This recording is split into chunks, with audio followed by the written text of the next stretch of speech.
Hello and welcome. Today we're going to be talking about chapters 17, 18, and 19 of Parable of the Sower. We start with Lauren on the road with Harry and Zara. They are getting to know each other. They're getting to trust each other, maybe not trust each other for Harry. And they're learning lessons along the way. They're headed north, and as they're heading north, they see another fire has been set, another set of homes are burning. And Lauren is suddenly on the outside of the situation that she used to be on the inside of, watching a community burn because someone set the fire. They're passing it for a long time. They see people change their direction to head toward that fire, and they're forced to ask themselves the question, are we going to pursue that fire? Because just like the people who came for their neighborhood, there are goods to be plundered from that fire, right? That's how people get supplies in this world, or one of the ways in which people get supplies. And Lauren says no. And she says she doesn't blame any of the people who scavenge that way, but they're not going to do it that way. So we now see them also developing a code, right? We're not going to benefit off of anybody else's tragedy while they have the power to do something about it. And Lauren makes the point, you don't need much goods when you're dead, right? Um, so they talk a little bit about grief as they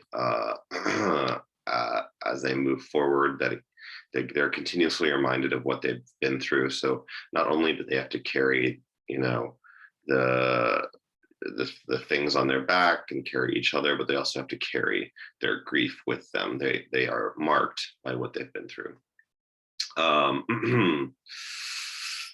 They are.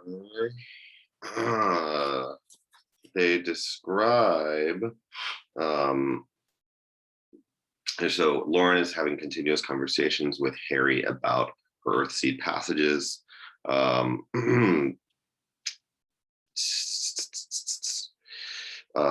she says she says, I never knew you cared about poetry. And she says, a lot of it isn't very poetical, but it is what I believe, and I've written it as well as I could. I showed him 4 verses in all, gentle, brief verses that might take hold of him without his realizing it, and live in his memory without his intending what they should. Bits of the Bible had done that to me, staying with me even after I stopped believing. So this reminds me of when Lauren's father told her that she can't scare people, she has to teach people. So you don't tell people that they need to make earthquake packs, that they need to prepare for the eventual collapse of the wall. You sort of trick them into building an earthquake pack, right? Because it's the same thing. So in this way, she's kind of tricking him too. She's like, oh, read some of this poetry that I've read, knowing that it could, take hold in his brain and turn into a developing system of beliefs without his really realizing it.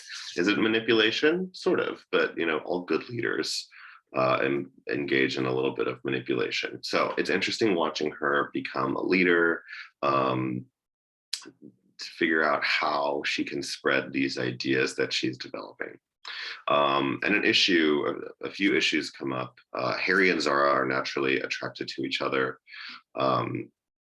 And Lauren can feel this attraction. They're flirting. He's protective of Zara. And of course, at night, Lauren, when Harry and Zara, I forget who is supposed to be on watch. Harry and Zara are supposed to be on watch. Harry or Zara are supposed to be on watch, and Lauren is asleep. And of course, the two, Harry and Zara, end up having sex. And this is, doubly difficult for Lauren. Number one, because she's a hyper empath, so she can feel everything that they're feeling. And even though it's sex and that sounds good in a way, it also sounds very weird. And I think for Lauren, it is pretty weird that she has to, experience their exchange. But more importantly, it leads to needing to have a talk with Zara and Harry, being like, first of all, hey, no sex when you're supposed to be on watch. And what are you going to do? Bring a kid into this world? Do you have condoms? And Zara kind of like mindlessly is like, oh yeah, I don't know, like what's wrong with having a kid, and like like, and that leads Lauren to saying, like, who is going to bring a kid into this world? That's crazy. We would never do that. First of all, we like imagine having another mouth to feed, let alone what kind of futures that kid's going to have. We are on the road. We can't be depended on to be good parents. So, all these thoughts for Lauren, back in the neighborhood, she was like, I can't have a kid. Anyone who's having a kid now is crazy. And now she's on the road. And the question of child rearing and childbearing seems ludicrous to Lauren naturally. And I feel like, bringing that into the real world, I have, when my sisters announced that they were pregnant, I was shocked. I was just kind of like, are we still doing that? Are we still like having kids? The world is ending. I mean, we should at least be adopting the ones who need homes. Like this, it feels like a really unrealistic thing to be having children right now. But that was just like my like radical liberal self not being aware of how things work. People have always had children, and people will always have children, no matter how bad things get. And that might actually be, I mean, is probably a very good thing, right? But for radically minded people like Lauren, who kind of want to like preserve society first, right? Create something good before we pass it on to the next generation. But of course, all of this gets challenged, right? So there is an incident when they're at a water filling station, and a water filling station is just like a gas station because water prices are so expensive and precious. Water is so expensive and precious. They see a mixed race couple, a Black man and a Latina woman, and with a baby, and someone tries to rob them. And Lauren stops those people from getting robbed. And Harry accuses Lauren of helping them because they have a baby, right? So, and Lauren's like, no, I don't know. It's probably because they're mixed race, and I relate. We're like them, right? We have the same struggles. So, of course, in the very same chapter where Lauren is chastising Zara for being careless about sex and the possibility of getting pregnant, Lauren is introduced to a couple who has a baby. She ends up saving their life 3 more times, or 2 more times. Maybe it's just 1 more time. She ends up, they all go to the beach, and the beach has like a lulling, a calming, relaxing effect on everybody because the freeway like curves toward the beach at some point, and they decide to go to the beach to wash, to rest, and the sound of the ocean has a calming effect on them. And the baby, in the night while they're sleeping, and they kind of stay close to each other, the couple with the baby, and Zara, Harry, and Lauren. And a wild dog comes and tries to take the baby, and Lauren stops that from happening by shooting the dog or firing at a dog and scaring it away. Excuse me. Oh God. Oh. And Lauren offers to these people to join her group, right? So in the very same chapter where she was yelling at Zara for having a baby, for thinking about pregnancy, Lauren eventually adopts a family that has a child, right? Going against exactly what she said at the beginning of the chapter. This is really interesting. This is Lauren adapting. This is Lauren growing. This is Lauren learning. Is it for better, for worse? Are we supposed to judge? No, but we are supposed to ask, like, why? Why did the author create this change, this adaptation? And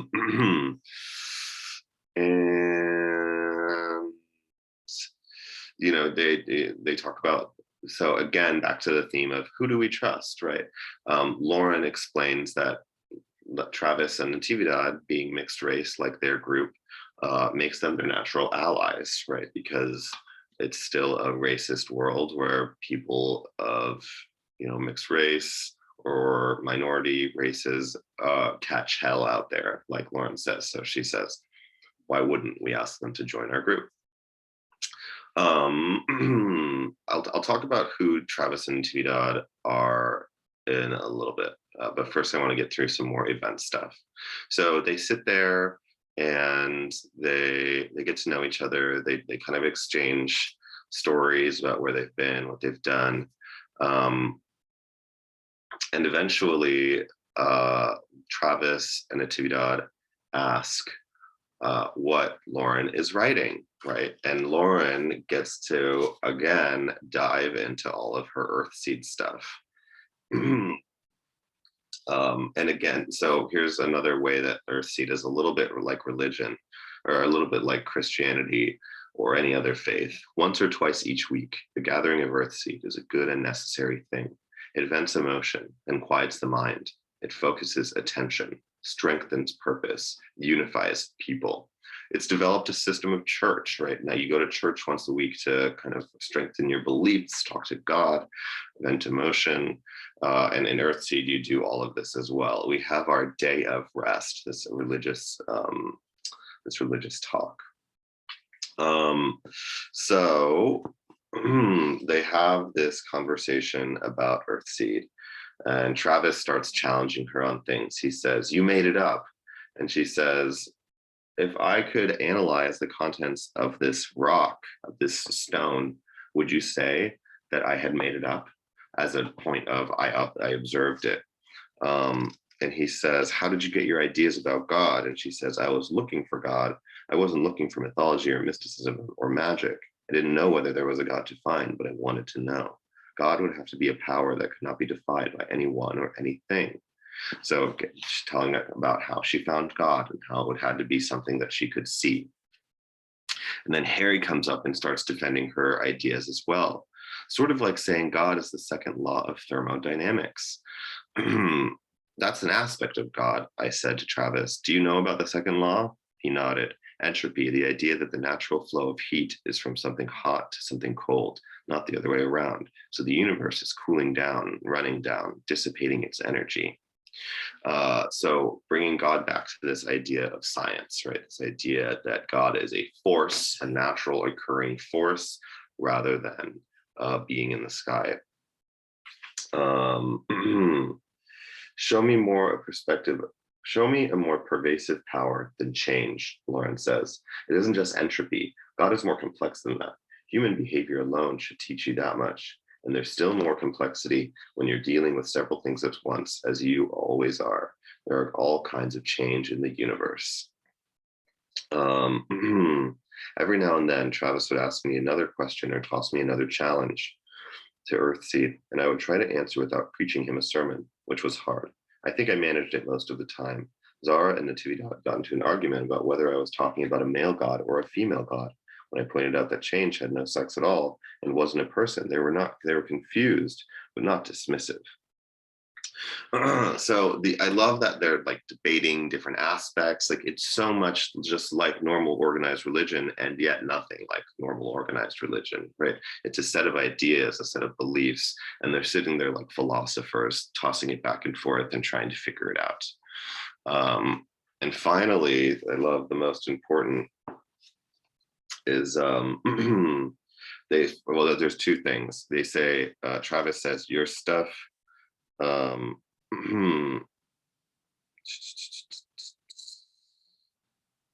your stuff isn't very comforting." And Lauren says, "It is after a while. I'm starting to grow into it myself. God isn't good or evil. He doesn't favor you or hate you. Yet God is better partnered than fought. Your God doesn't care about you at all. All the more reason to care about myself and others. All the more reason to create Earthseed communities and shape God together. God is trickster, teacher, chaos, clay." And then finally, she says, "The destiny of Earthseed is to take root amongst the stars." That's the ultimate Earthseed aim, the ultimate change short of death. It's a destiny we'd better pursue if we hope to be anything other than smooth-skinned dinosaurs. "So what?" he says. "Space, Mars, beyond Mars," I said, "other star systems, living worlds." Then he says, "You're crazy as hell." but I like the soft, quiet way he said it, with amazement rather than ridicule. Then later she says, I think Travis is my first convert. So just like with normal religion, the people who debate it the most end up being the ones who believe it the most. Okay, sorry, that's enough about Earthseed. So we're watching Lauren defend her religion, firm up her ideas around it, and share it with other people, and watching other people receive it and adopt it. Finally, so they keep moving on, and there is an earthquake. And California earthquakes are pretty bad. And when there's an earthquake, there's a collapse of houses, and they pass by a house where they hear screaming of people. And also, as they've been walking, Lauren's been sort of chatting with a handsome older gentleman named Bankole. And so anyways, while they're walking, they hear these screams, and they go to help someone. They set up a watch while they're going to help. They're starting to develop a sensitive system of like who watches, like, okay, I'm going to keep guard while you go and help these people in this house. They help these two girls named Jill and Allie out of the house, and they of course are attacked, because it's just like, the law of the jungle. If you don't keep your watch, someone's going to attack you. So they bring these two girls out of the house, and burning and swarming the scavenger scale. Right. And eventually they not only adopt Jill and Allie, these two sisters, but also Bankole, right? And so now the question becomes, why trust them? So for Bankole, he showed himself to be intelligent. He showed himself to be helpful. He showed himself to be handsome for Lauren. And for Jill and Allie, they are people who needed help, right? And one of the first things that Jill and Allie ask is like, who are you guys? And someone answers, we're Earthseed. And one of the sisters is like, I don't want any part of your little religion, so keep it to yourself. Thank you. And so, it's pretty funny. They end up going to passing through other smaller communities where there's different levels of security and different levels of stores. Some of the security are organized, like in the big Walmart store, where they're like organized dudes with like guns and uniforms and decorum, most importantly. And others are just like armed psychos that have taken over a gas station, right? So they're starting to encounter many, many different forms of society. Okay, so let's talk, the last thing, this video is already very long. Last thing I want to talk about is who all of these people are. So we'll start with Travis and Natividad. Travis and Natividad were both servants in a wealthy household. Travis was the son of the chef or the gardener, and Natividad was a maid. And they fell in love, and they were going to get married. But the husband of the household that had hired them, the wealthy man, was sexually pursuing Natividad, right? And so they had to make their escape. And Lauren, getting to know them, draws all these parallels between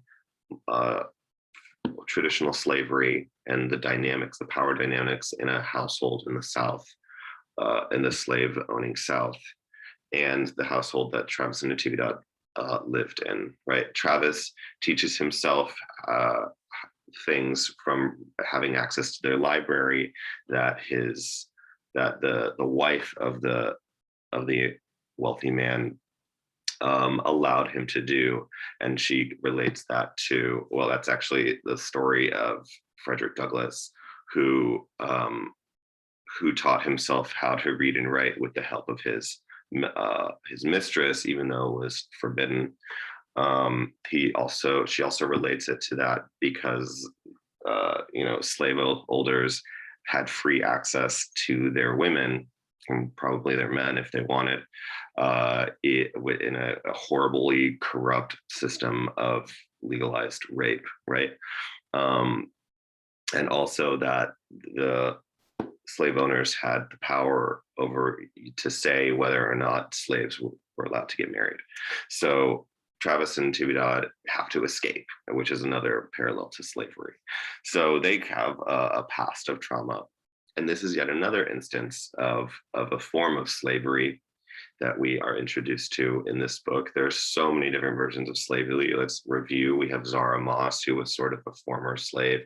We have the people of Olivar, who are sort of debt slaves. And there will be more coming. Then we have Jill and Allie. Do we get into Jill and Allie's story in these chapters? No, we won't. We do not get into Jill and Allie's story in these chapters. So that's in the next chapters. And we have Bankole, who's like very mysterious, I say, handsome, helpful, clean, all these things that are very unexpected out on the road. And Lauren's starting to develop a system of trust that's just like, you look trustworthy. Is that trouble? Is that bad? Or should we be worried about this? Or do we understand what makes all of these people trustworthy? So we're watching the group grow. We're watching them continue to redefine what the rules are going to be. We're watching them develop systems for economy, trade, protection, and member induction. So things to keep an eye on. All right, thanks so much, and I'll see you next time.